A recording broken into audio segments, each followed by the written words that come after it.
안녕하세요. 생각을 그리는 사람들 매튜입니다. 이번 주제는 보다 온화하고 부드러운 성공 철학이라는 다소 무겁게 느껴지는 주제이긴 하지만 요즘처럼 언택트한 시대에 성공이라는 철학을 온화하고 부드럽게 생각하게 해본다는 것만으로도 힐링이 될 것 같아 선택해 보았습니다. 먼저 저자인 알랭드 보통에 대해 소개하자면 1969년 스위스 취리히에서 태어난 그는 은행가이며 예술품 수집가인 아버지 덕에 유복한 환경에서 자랐다고 합니다.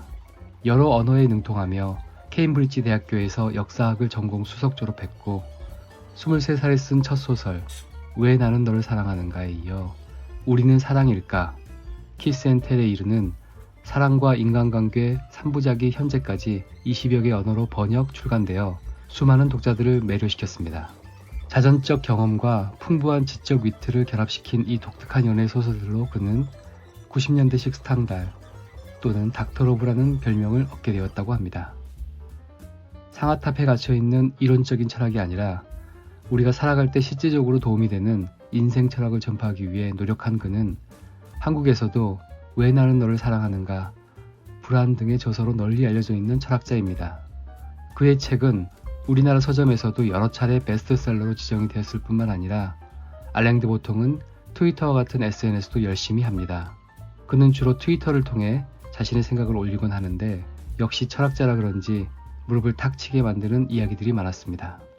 특히 인상에 남았던 말은 직장에서 조용한 삶을 영위하는 비결이었는데 회사가 의지할 정도로 유행하진 말되 해고될 만큼 무용하지는 말 것이라는 말에 무릎을 탁 쳤던 기억이 납니다. 이런 젊은 철학자의 강연이라 더욱 기대가 됩니다. 알랭드 보통의 경우에는 커리어의 위기가 보통 일요일 저녁에 찾아온다고 합니다.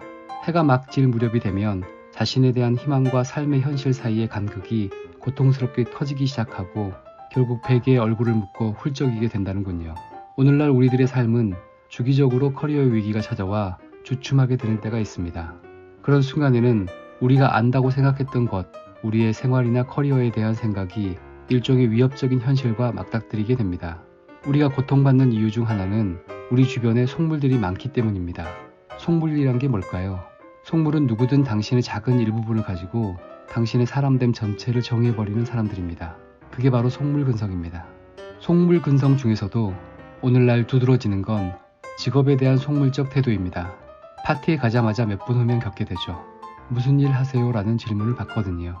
이 질문에 어떻게 답하느냐에 따라 사람들은 당신을 만난 걸 엄청나게 기뻐하거나 아니면 시계를 보면서 핑계를 대고 사라지게 됩니다. 그럼 속물의 반대는 무엇일까요? 우리들의 어머니입니다. 어머니에게는 자식이 성취한 바가 중요하지 않거든요. 자식을 사랑하니까요. 사람들은 대부분 타인에게 투자하는 시간의 양을 그들에 대한 애정과 엄격히 연결지어 생각합니다. 꼭 연인 간의 애정이 아니라 물론 그것도 포함될 수 있겠지만 넓은 의미의 애정과 존중을 얼마만큼 허용할 수 있느냐와 연결짓고 이는 엄격하게 사회적 계층 구조상의 위치에 따라 결정되죠. 바로 이 때문에 우리가 커리어에 대해 그토록 신경을 쓰는 겁니다. 우리가 사는 사회는 단지 어떤 감정적 보상을 물질의 취득과 연결시킨 것뿐입니다. 결국 사람들은 물질을 원하는 것이 아니라 보상받기를 원하는 겁니다.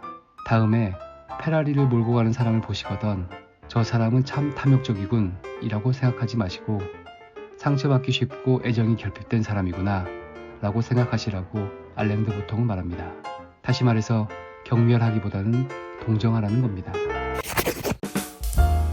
우리는 여기저기서 누구나 무엇이든 이룰 수 있다는 얘기를 듣습니다. 실제로 오늘날의 시스템에서는 누구든지 원하는 지위로 올라갈 수 있습니다.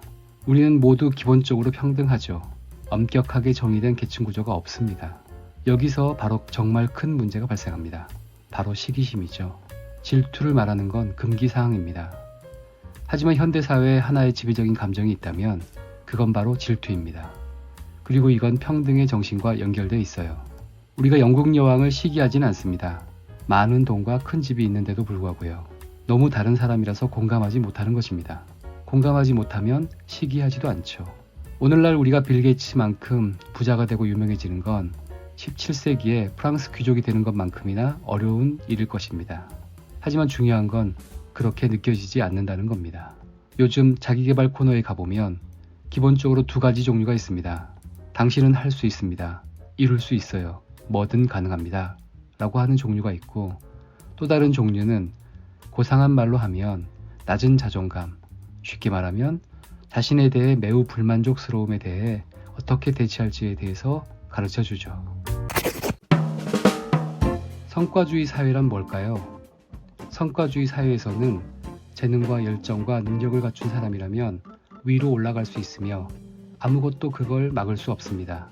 정말 우리 사회가 위로 오를 만한 사람이 올라가는 사회가 되어야 한다고 생각한다면 사회의 밑바닥으로 갈 만한 사람들이 밑바닥으로 가게 된다는 생각입니다. 다시 말해서 삶에서의 위치는 우연이 아니라 각자가 자초한 마땅한 결과라는 것입니다. 그리고 이 때문에 실패의 충격은 더 가혹해집니다.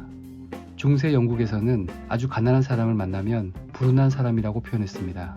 오늘날 특히 미국에서는 사회 최하층의 사람들을 만나면 이들을 몰인정하게도 실패자라고 부릅니다.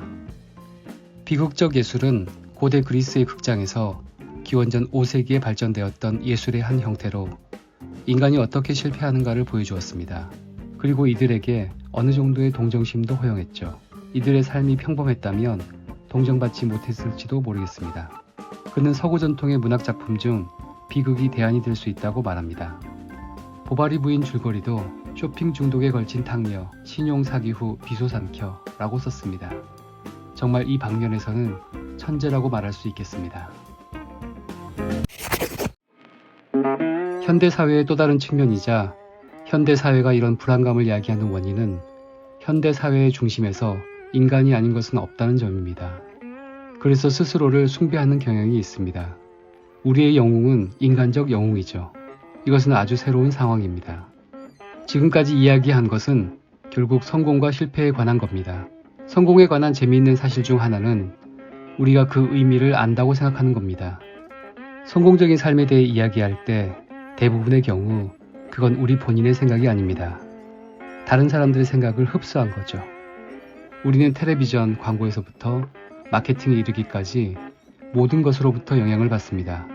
이런 것들은 강력한 영향을 끼쳐 우리가 원하는 것, 우리 스스로를 바라보는 시각을 정의합니다. 이 모든 것들을 피하기 위해 우리가 성공에 대한 생각을 포기해야 한다는 건 아닙니다.